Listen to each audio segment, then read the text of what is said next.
Hello guys, my name is Adam Up Now, and today I'm starting a new show called Gaming Woes.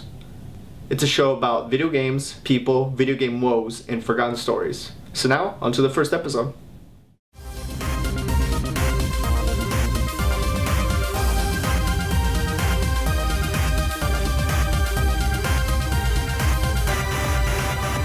Hi everyone, I'm Adam Up Now, and today on Gaming Woes, I find out whatever happened to Diddy Kong Racing's bigger brother, Donkey Kong Racing, and how it became something completely different throughout the years.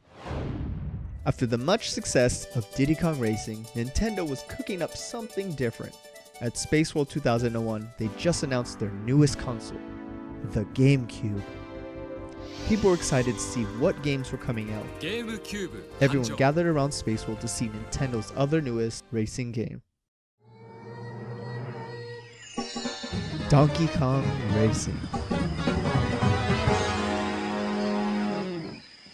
Donkey Kong Racing is similar to Diddy Kong's Racing, except it forgoes vehicles and brought an animal buddy like Rambi and Gardy, Espresso, and Ellie. Donkey Kong, Quinky Kong, Lanky Kong, Tiny Kong, Diddy Kong, Kitty Kong, and Tanji the Genie would ride the animals throughout what was going to be a bigger open world than Diddy Kong Racing. Whew, that was hard to say. They even wanted to include real-world phenomenons such as swaying trees and fading sunlight. Choosing an animal meant strategically choosing them and the routes they could only go on because of their size or maneuverability. And if you decided you wanted a flying animal or a swimming one, you could switch to another animal mid-race. The animals also just weren't for racing, but could also be beefed up with food items to become better versions, like Tamagotchi style. People left with the excitement that Space World because of what was going to come, so many exciting games they couldn't believe what they could play in the future.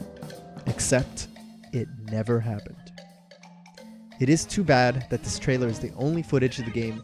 No in-game footage has ever been shown so far. An interview with a Rare ex-employee, Lee Musgrave, revealed some new info. For example, if you got knocked off your animal, you had to do a track and field-esque button mashing activity to get back on.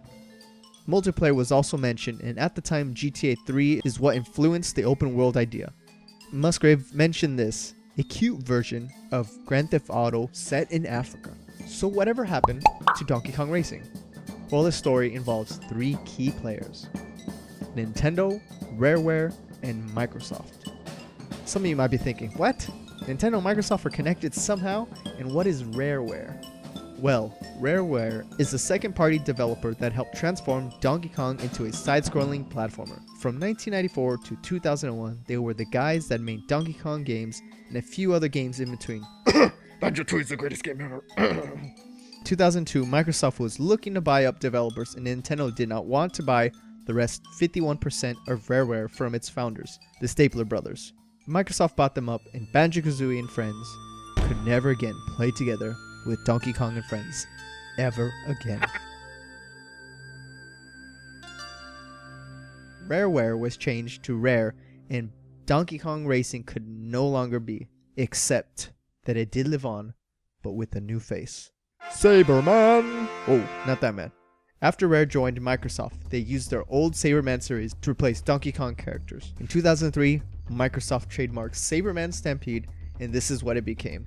Now here, you can see the open world, switching animals in a grappling gun, and a few adventure aspects. Some of the same similar animals appear here as they did in Donkey Kong Racing trailer. So whatever happened to this game? It too fell into Vaporware's clutches. The real reason comes to us from an anonymous Rare employee and says, there was a lack of definite design directions on the team, and programmers and artists were constantly putting in more and more scenes, more animals with different handlings, interesting features and mechanics, but the skeleton of the game was just not there. It was severely lacking in game features such as the game's progress, story, main tasks, objectives, etc. They also mentioned, after 3 years of low productivity from all but one of the Xbox team, they insisted that Cameo and Perfect Dark Zero be ready for the 360 launch. This iteration could also not be worked into something meaningful. I think Lee Musgrave said it best. Fun, but it lost some appeal without the Donkey Kong universe around it. And Microsoft were unsure of its potential with Xbox gamers, I think.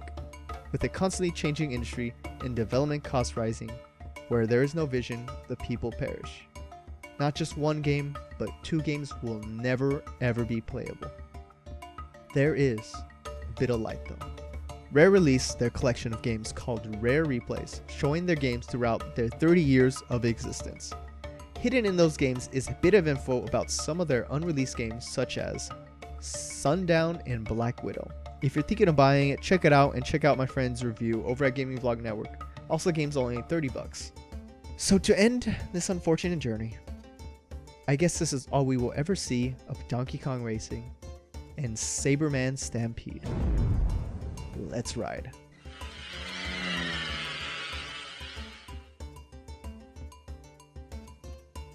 Thank you guys so much for watching the first episode of this series.